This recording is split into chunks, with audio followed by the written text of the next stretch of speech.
Allora, voglio fare la presentazione fatta bene. Abbiamo il piacere di avere una psicologa, psicoterapeuta, giudice onorario del Tribunale Minorile di Roma, la dottoressa Marisa Persiani. Buonasera dottoressa, benvenuta. Buonasera, buonasera Marcello e grazie di questo invito. È una vetrina per me non usuale, ma insomma in questo tempo c'è bisogno di sorridere, di cantare e quindi con molto piacere ho accettato questo invito. Allora, io prima ho fatto vedere un video dove un signore a Napoli si era inventato di fare la tombola per cercare di rendere la vita, come dire, più conviviale. È questo che sta succedendo nelle famiglie italiane o cosa? Questo è quello che mi auguro che stia succedendo, perché la risposta a questa difficoltà di questo momento risiede nella creatività e nella capacità delle persone di andare oltre la dimensione che ci viene rappresentata. In realtà, in questo momento di grande difficoltà, dalla mia prospettiva, ritengo indispensabile entrare negli interni familiari, perché in questo momento è proprio la dimensione che sta vivendo la condizione di maggiore sofferenza. Negli ultimi anni abbiamo assistito ad una delega sempre crescente da parte dei genitori rispetto proprio all'esterno, alla delega delle funzioni di cura, delle funzioni pedagogiche, educative.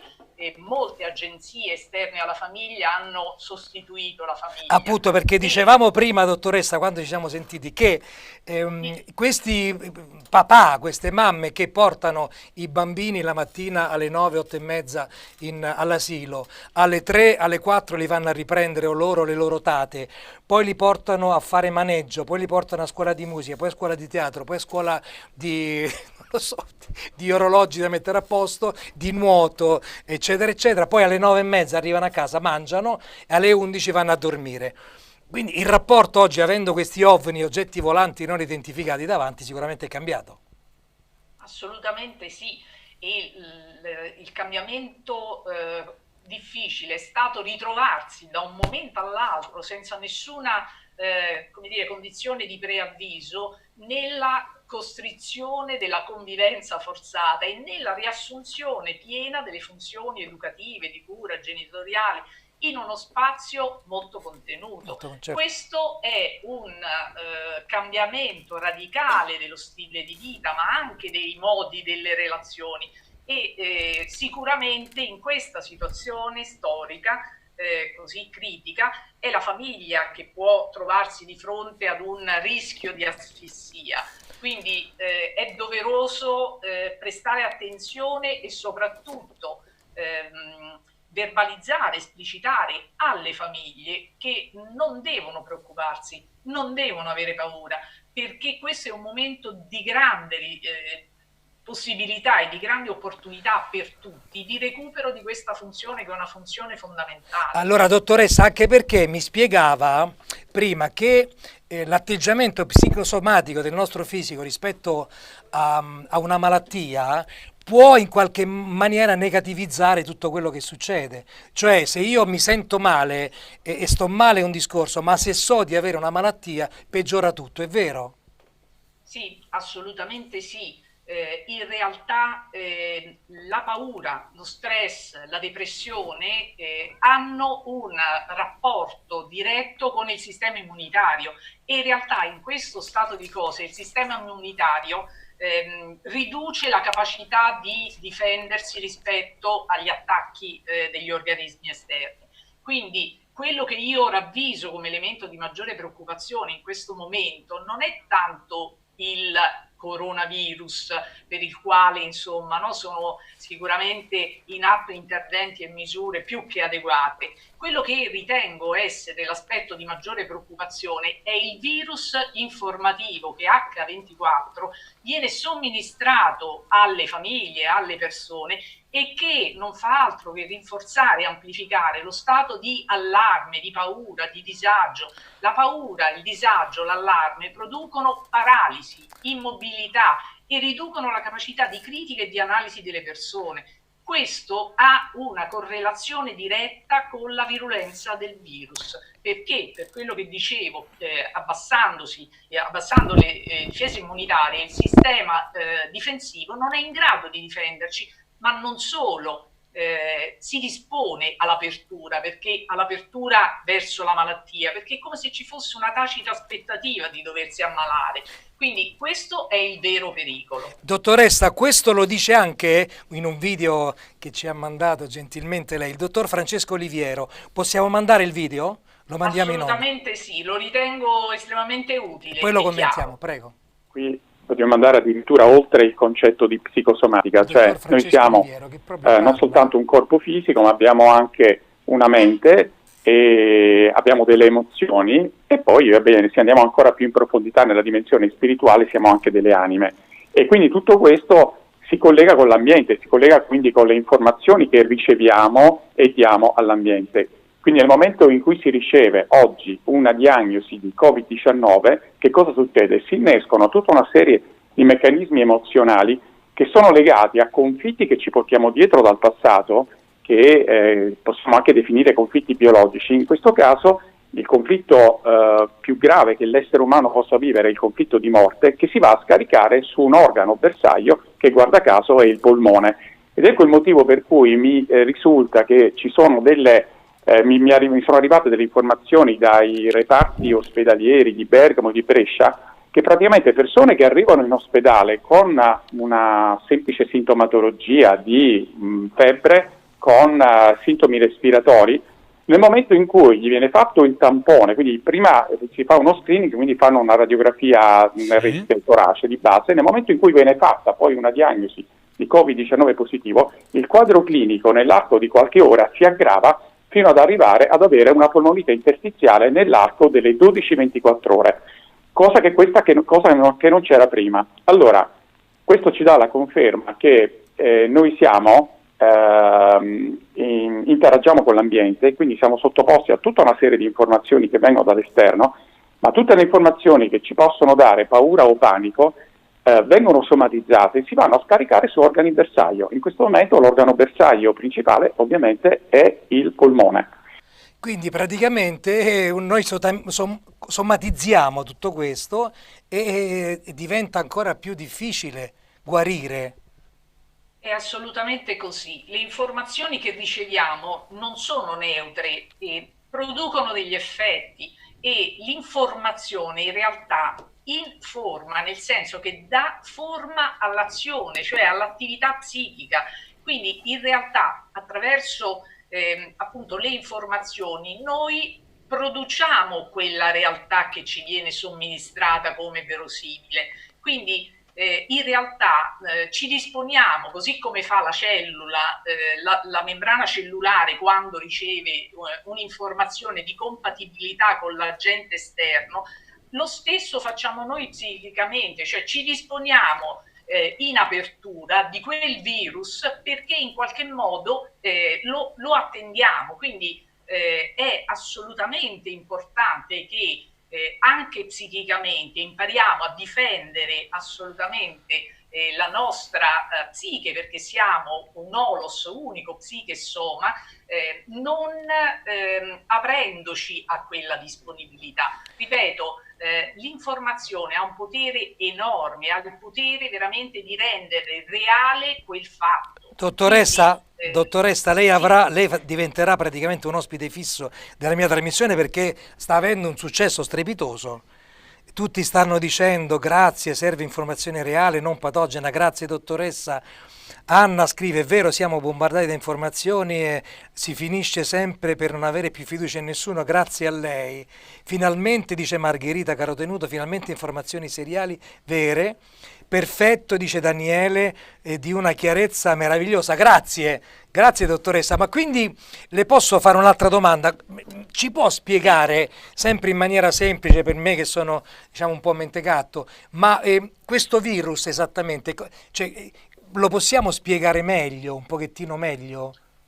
Sì, allora il virus e il coronavirus in questa fattispecie è stato descritto come il nemico oscuro, come il nemico invisibile, qualcosa che dobbiamo temere. In realtà il virus fa parte della nostra vita, fa parte della nostra corporeità. Nel nostro organismo noi abbiamo una quantità infinita di virus. Il problema è che il virus non ha in sé una capacità di vita. Il virus per esistere ha bisogno di alloggiarsi in una cellula, quindi noi non dobbiamo assolutamente aprire la nostra disponibilità ad alloggiare quel virus, così sul piano psichico e così di conseguenza sul piano somatico. Quindi non dobbiamo temere i virus fanno parte della nostra esistenza, ne abbiamo miliardi veramente nel nostro organismo. Dobbiamo ricordarci che i padroni di casa siamo noi e dobbiamo decidere noi chi entra nella nostra casa, non lasciare la porta aperta perché ci dicono che insomma no, è opportuno lasciare la porta aperta. Come dice giustamente il dottor Francesco Oliviero, e possiamo far vedere proprio un suo video, una sua testimonianza che parla proprio di questo. Prego. Vita, perché per avere vita devi rivolgersi al paradigma che è quello cellulare. Il batterio ha una vita perché è una cellula, quindi all'interno del batterio c'è un nucleo che contiene il DNA, c'è un citoplasma e c'è una membrana cellulare. Sì. Se mancano questi requisiti, in biologia noi diciamo non c'è vita. E infatti il virus non ha vita propria, il virus è un software, è un programma, è un pezzettino di acido nucleico, DNA o RNA, con attaccati degli amminoacidi. Gli amminoacidi sono quelli che nella figura del coronavirus si vedono come quelle coroncine che sono all'esterno. E allora, a cosa serve il virus, visto che non è un'entità vitale? È semplicemente un'informazione di tipo elettromagnetico, che ha l'unico scopo di replicarsi all'interno di una cellula. Conferma, dottoressa? Assolutamente confermo pienamente, è così. Quindi quello che preoccupa, capisce Marcello, è di che cosa si stanno nutrendo le persone e soprattutto i bambini all'interno di sistemi familiari chiusi che sono impediti anche insomma la possibilità di una vita sana e di una vita funzionale. Quello che i bambini stanno sperimentando oggi lascerà delle tracce e su questo abbiamo tutti una grande responsabilità. Per questo è un invito, un messaggio che mando ai genitori di non avere paura, perché questo momento in cui sono chiamati tutti a reinvestire sulle proprie personali risorse è un'opportunità enorme che restituisce a ciascuno il potere di cambiare, il potere veramente di costruire una vita più funzionale. Quindi quello che dico è avete investito sino ad oggi all'esterno, tornate ad investire su voi stessi, perché all'interno di ciascuno di noi c'è un nucleo portante dove esiste la soluzione a qualsiasi tipo di problema e soprattutto è solo nei momenti di estrema difficoltà che si riesce ad accedere a questa energia potenziale estremamente potente, quella che di solito viene lasciata del tutto inutilizzata. Quindi le risorse le abbiamo, andiamo a cercarle all'interno di noi e gestiamo nella anche difficoltà della quotidianità la relazione con i nostri figli con serenità, ma anche con la capacità di accettare i propri limiti, di riconoscere le proprie fragilità, perché è un momento oggettivamente difficile per tutti. Quindi qual è l'invito che mi sento di dare? È fare tutte quelle piccole cose del vivere quotidiano nella forma della massima funzionalità per le persone e con la maggiore serietà. Tutto deve essere fatto bene perché ci mettiamo la nostra intelligenza nel fare, perché lo facciamo per noi. Quindi dalle piccole cose come preparare un pasto o riordinare la casa o inventare un gioco, mettersi appunto con apertura, disponibilità e lasciare i nostri bambini che esprimano la loro creatività, perché loro hanno sempre la chiave e la soluzione per uscire. Dottoressa, io vedo dietro di lei, vedo dei fiori, sono veri? Sono finti? Sì. Sono veri? No, sono veri. E che stanno, assolutamente... sono depositati su un pianoforte, o mi sbaglio? Sì, sono depositati su un pianoforte. Ma perché lei è una valente pianista?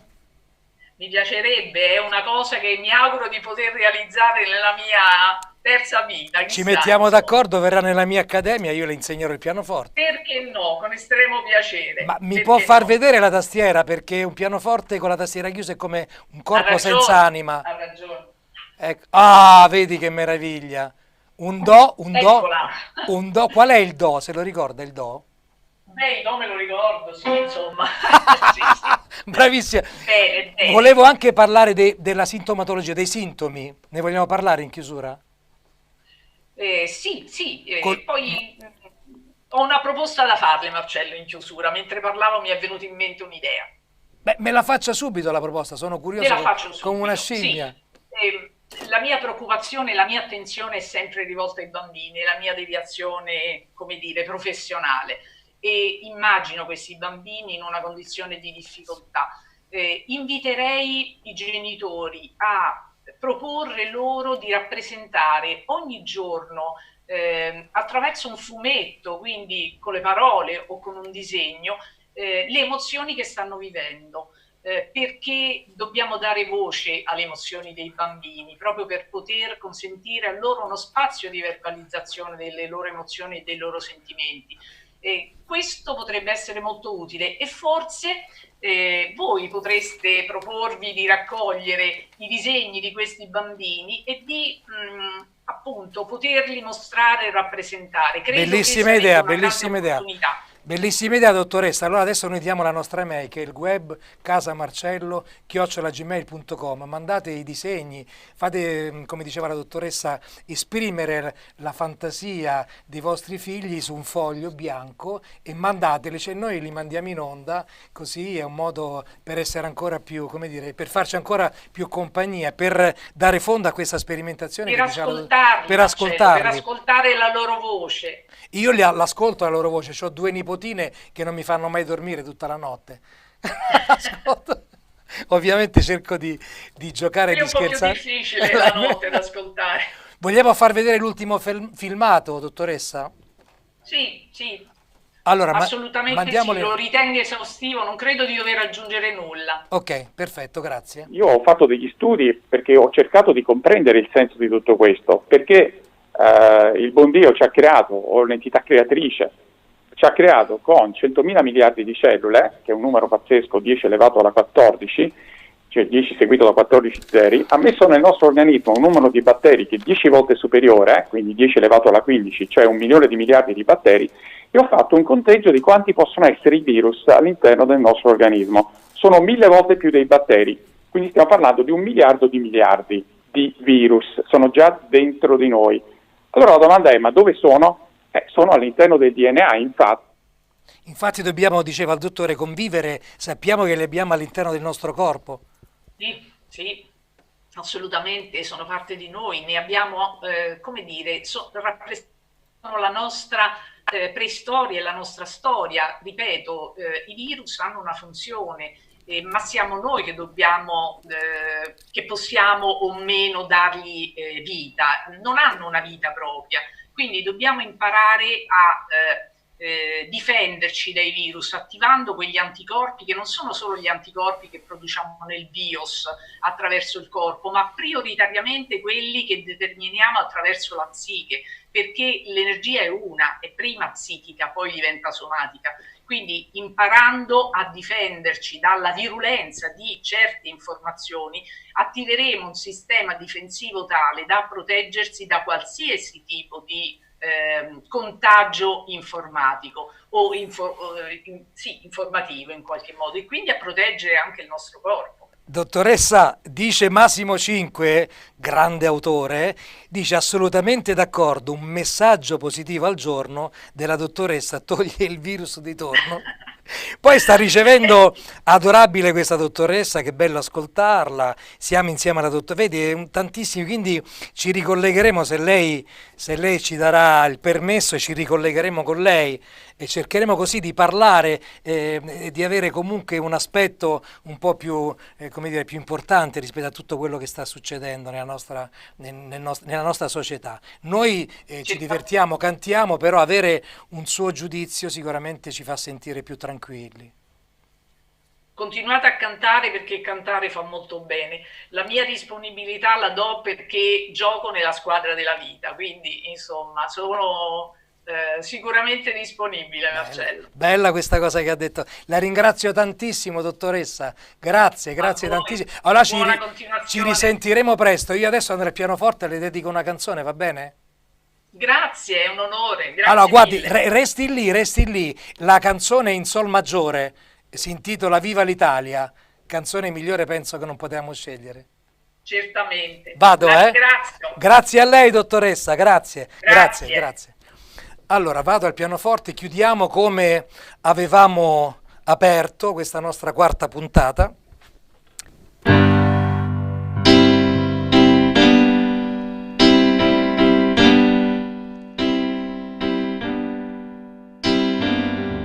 Viva l'Italia, l'Italia liberata, l'Italia del valzer, l'Italia del caffè, l'Italia derubata e colpita al cuore. Viva l'Italia, l'Italia che non muore. Viva l'Italia, l'Italia presa a tradimento, l'Italia assassinata dai giornali, dal cemento. L'Italia con gli occhi asciutti nella notte scura. Viva l'Italia, l'Italia che non ha paura.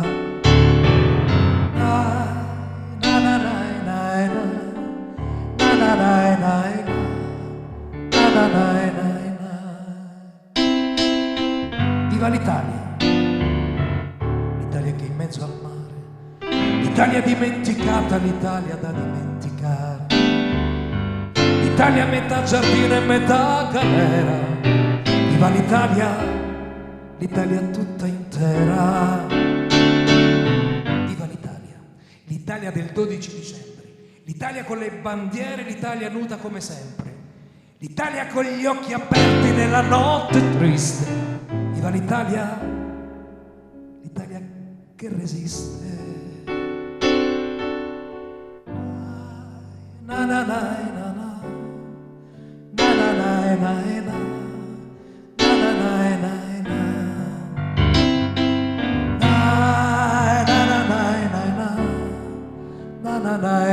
na